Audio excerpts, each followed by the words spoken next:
Everyone, नमस्कार दोस्तों। Start करते हैं स्पोकन इंग्लिश। जी हाँ दोस्तों, हमारी जो लास्ट वीडियो थी पिछली दोस्तों वो थी 54 वीडियो स्पोकन इंग्लिश की, राइट। आज है 55 वीडियो ऑफ स्पोकन इंग्लिश और मैं साथ ही कहना चाहूँगा ये टेंसेस की लास्ट वीडियो भी है। इसके बाद हमारे जो चैप्टर्स स्टार्ट होंगे या जो स्पोकन इंग्लिश का आगे का जो भी सेशन स्टार्ट होगा वो बहुत महत्वपूर्ण होगा। यूँ तो टेंसेस भी बहुत महत्वपूर्ण थे, राइट। तो देखते हैं कि आज की वीडियो किसकी है, जो कि हमारी फ्यूचर टेंस की चल रही है और उसमें भी लास्ट वीडियो फ्यूचर की है दोस्तों, ठीक है। लेकिन इससे पहले मैं आशा करता हूं कि आपने सारी वीडियोस देखी होंगी, चाहे वो प्रेजेंट की हो, चाहे वो पास्ट की हो और अभी तक बनी जितनी भी फ्यूचर की हैं। यदि कहीं कैसा कोई भी डाउट है तो लिखने में मत चूकिएगा, मुझे जरूर बताइएगा, मैं आपको आंसर्स जरूर दूंगा उसके, राइट। चलिए बिना टाइम वेस्ट किए स्टार्ट करते हैं अपनी नेक्स्ट वीडियो, अपने नेक्स्ट सेशन को 55 और देखते हैं कि आज क्या पढ़ने वाले हैं। आइए दोस्तों स्टार्ट करते हैं फ्यूचर परफेक्ट कंटीन्यूअस। जी हाँ, आज का हमारा टेंस है फ्यूचर परफेक्ट कंटीन्यूअस। मैंने आपसे कहा कि ये आज का लास्ट टेंस है। मेरा लास्ट टेंस बोलने का मतलब केवल एक ही है दोस्तों। अभी हमने जो टेंसेस की क्लास स्टार्ट की थी और हम जानते हैं कि they are the 3 kinds of tenses, 3 प्रकार के टेंस होते हैं, पास्ट, प्रेजेंट और फ्यूचर। तो इसमें ये लास्ट टेंस है फ्यूचर का, जो हमें याद रखना है, राइट। इसके बाद टेंस को और कहाँ, कैसे, कब यूज कर सकते हैं, हम इनकी बातें करेंगे, जो कि अब बहुत इंपॉर्टेंट बातें होंगी इसके लिए। लेकिन फिलहाल जितने भी स्टूडेंट्स को टेंस में कहीं ना कहीं कुछ हल्का सा गड़बड़ महसूस होता है, वो लोग अब उस गड़बड़ी को महसूस नहीं करेंगे, वो अपने आप को वीक महसूस नहीं करेंगे। आप आराम से आसानी से सेंटेंस बना सकते हैं। तो खैर अगेन स्टार्ट करते हैं फ्यूचर परफेक्ट कंटीन्यूअस का ये सेशन दोस्तों, राइट। आइए देखते हैं कि फ्यूचर परफेक्ट कंटीन्यूअस जो टेंस है ये क्या कहता है हमसे। पहले तो आप ये समझ लीजिए कि इसका नाम ही है future perfect continuous. So it means एक ऐसा फ्यूचर टेंस जो कि परफेक्ट और कंटीन्यूअस के मिक्सचर से बना हो। मतलब ये हो गया कि फ्यूचर परफेक्ट कंटीन्यूअस, परफेक्ट पहले ही काम स्टार्ट करने की बात हो रही है और काफी समय आगे तक वो काम चलता रहेगा।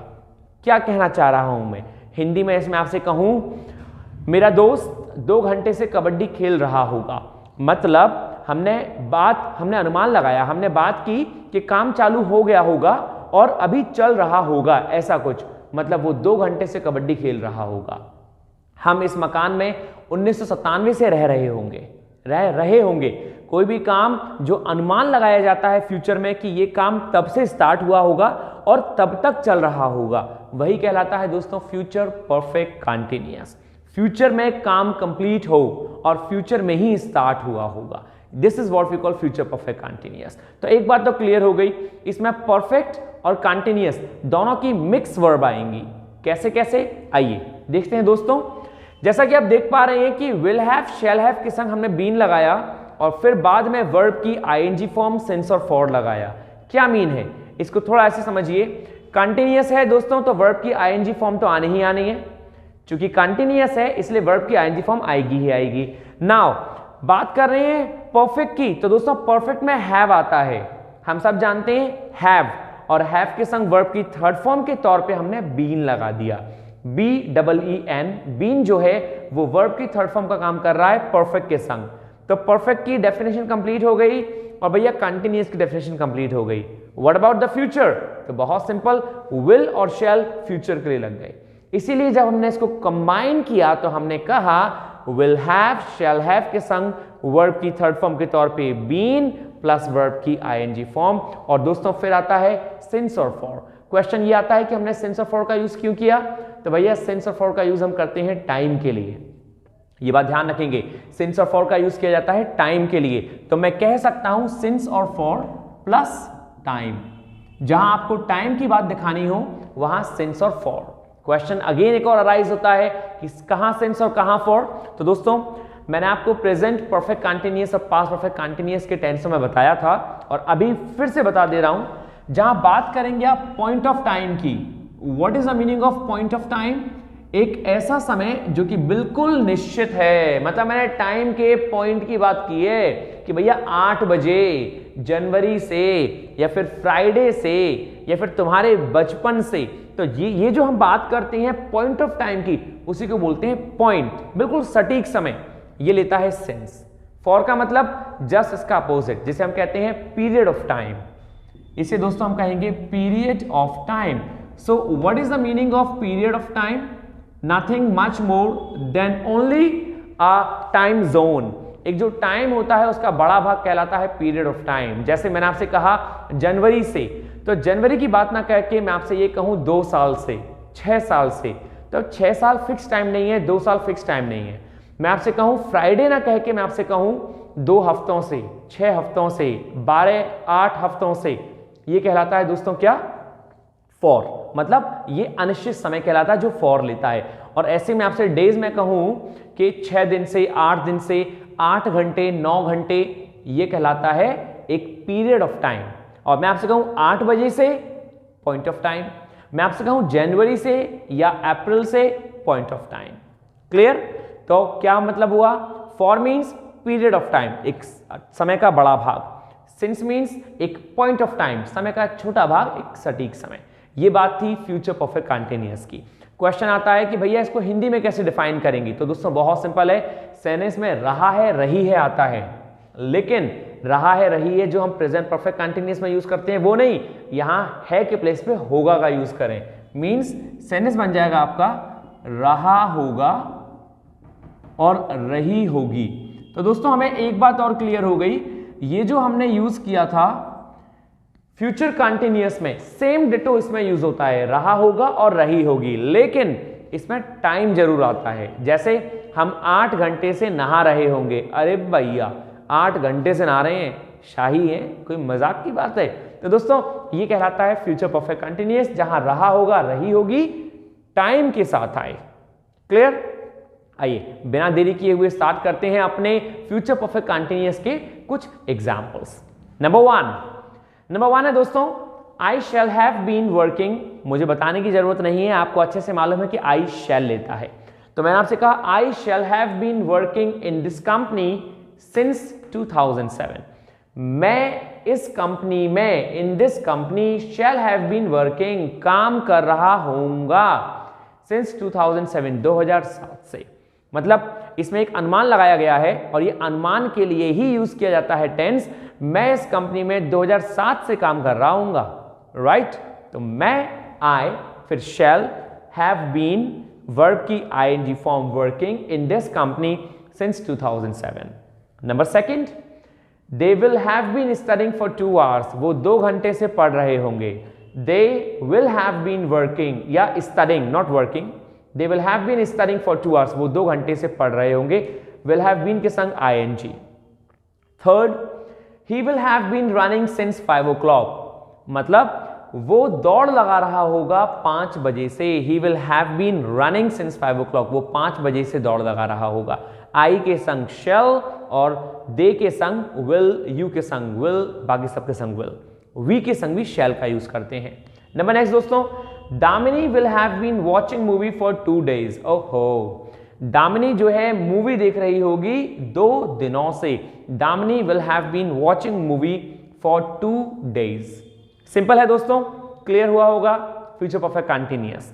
स्टार्ट करते हैं नेगेटिव। ये थे दोस्तों हमारे कुछ पॉजिटिव सेंटेंसेस जो हमने समझे कि पॉजिटिव जो हैं कैसे बनाए जाते हैं। तो पॉजिटिव फिनिश करने के बाद स्टार्ट करेंगे नेगेटिव सेंटेंसेस। क्या करना है? कुछ भी नहीं। जैसे वी शैल नॉट हैव, यहां शैल नॉट जो है वो शैल और हैव के बीच में लगता है नॉट। जी हां, नॉट का यूज आप करेंगे शैल और हैव बीन के बीच में। तो सेंटेंस क्या बना? We shall not have been going to gym for 2 weeks। हम 2 हफ्तों से जिम नहीं जा रहे होंगे। अरे भैया जाइए जाइए, हेल्थ कमजोर हो जाएगी। तो सेंटेंस ने कहा we shall not have been going, हम नहीं जा रहे होंगे जिम 2 हफ्तों से। तो 2 हफ्ते दोस्तों 2 weeks अनिश्चित है ना, निश्चित नहीं है। कौन से 2 हफ्ते? हमने फॉर का यूज किया इसीलिए, जो चीज निश्चित नहीं है। दोस्तों यही चीज इसमें थी, आप यदि गौर से देखेंगे तो 2007 निश्चित है, सर्टेन है, सिंस लगा। लेकिन 2 hours कौन से 2 घंटे नहीं मालूम, फॉर का यूज किया। 5 o'clock दिन में 5 2 बार बजते हैं, इसीलिए सिंस का यूज किया, निश्चित समय है। और 2 days कौन से 2 दिन नहीं पता, फॉर का यूज किया। सिंपल है। सेम दोस्तों यहां पे 2 weeks नहीं पता, हमने फॉर का यूज किया। अच्छा, सेकंड सेंटेंस में हम देखेंगे my brother will not have been taking bath since Friday. बहुत सिंपल है, इसमें कुछ भी नहीं है। तो मैंने क्या कहा सेंटेंस, बहुत सिंपल, माय ब्रदर, मेरा भाई, will not have been taking bath, नहीं ले रहा होगा पानी। तो टेक बाथ का मतलब होता है नहाना, मतलब नहीं नहा रहा होगा सिंस फ्राइडे, फ्राइडे से। दोस्तों वीक बड़ा होता है जिसे हम कहते हैं पीरियड ऑफ टाइम, लेकिन जब मैंने बात करी फ्राइडे, संडे, सैटरडे, मंडे, ये पॉइंट ऑफ टाइम होता है, इसीलिए हमने क्या यूज किया, सिंस। फ्राइडे के लिए सिंस का यूज। सिंपल है। तो दोस्तों ये थे नेगेटिव। अब स्टार्ट करते हैं इंटेरोगेटिव सेंटेंसेस। क्या मतलब होता है इंटेरोगेटिव, क्वेश्चन मार्क। जिन सेंटेंसों में लास्ट में क्वेश्चन मार्क आ जाए वो कहलाएंगे इंटेरोगेटिव। हेल्पिंग वर्ब आगे ले लेनी है, जैसे will you have been playing for 8 hours, क्या तुम 8 घंटों से खेल रहे होगे, क्या तुम 8 घंटों से खेल रहे होगे। तो विल यू, केवल विल को आगे लिया और हैव बीन को सब्जेक्ट के बाद में रख दिया। तो will you have been playing for 8 hours. बस ये ध्यान रखना है कि इसका मीन क्या निकलेगा, मतलब फ्यूचर में बात कर रहा है, क्या ऐसा हो रहा होगा, क्या तुम 8 घंटों से खेल रहे होगे। No, I shall not have been playing for 8 hours. Clear. And the last sentence दोस्तों आज का इंटेरोगेटिव फ्यूचर परफेक्ट कंटिन्यूअस का, shall I have been eating pasta since his birthday. Oh my God, shall I have been eating pasta since his birthday. It's yummy. I hope कि हम सभी को pasta बहुत पसंद होगा, right. I love, it's delicious. दोस्तों sentence कहना चाह रहा है, क्या मैं खा रहा होऊंगा पास्ता सिंस हिज बर्थडे, उसके बर्थडे से, मतलब जब से उसका बर्थडे गया है क्या मैं तब से पास्ता ही खा रहा होऊंगा। वैसे बहुत लोगों को पसंद है। तो दोस्तों यहाँ पे हिज बर्थडे, उसका बर्थडे साल में एक बार आया होगा, जो कि पॉइंट ऑफ टाइम है, निश्चित है, ये ध्यान रखेंगे। टाइम का मतलब केवल 8 आवर्स या फ्राइडे या फिर 2 वीक्स, यही नहीं होता। टाइम का मतलब हिज बर्थडे भी होता है, एक टाइम दे रखा है कि उसके बर्थडे से। तो यहां पे हम यूज करेंगे सिंस का, राइट। इसीलिए हमने यूज किया दोस्तों यहां पे since. So this is for all, and I hope that everything is clear. ये थे फ्यूचर के हमारे पॉजिटिव सेंटेंस, ये थे दोस्तों नेगेटिव और इंटेरोगेटिव सेंटेंस। फिनिश करते हैं आज की क्लास यहाँ पे। आशा करता हूँ कि आपको सब कुछ समझ में आया होगा, और यदि कहीं कोई भी कैसा भी डाउट है तो please write down on my comment box. I will surely come with the surety of the answers. So that's it for today. Thank you, take care of yourself, stay happy, stay healthy and stay hungry. Thank you दोस्तों, नमस्कार।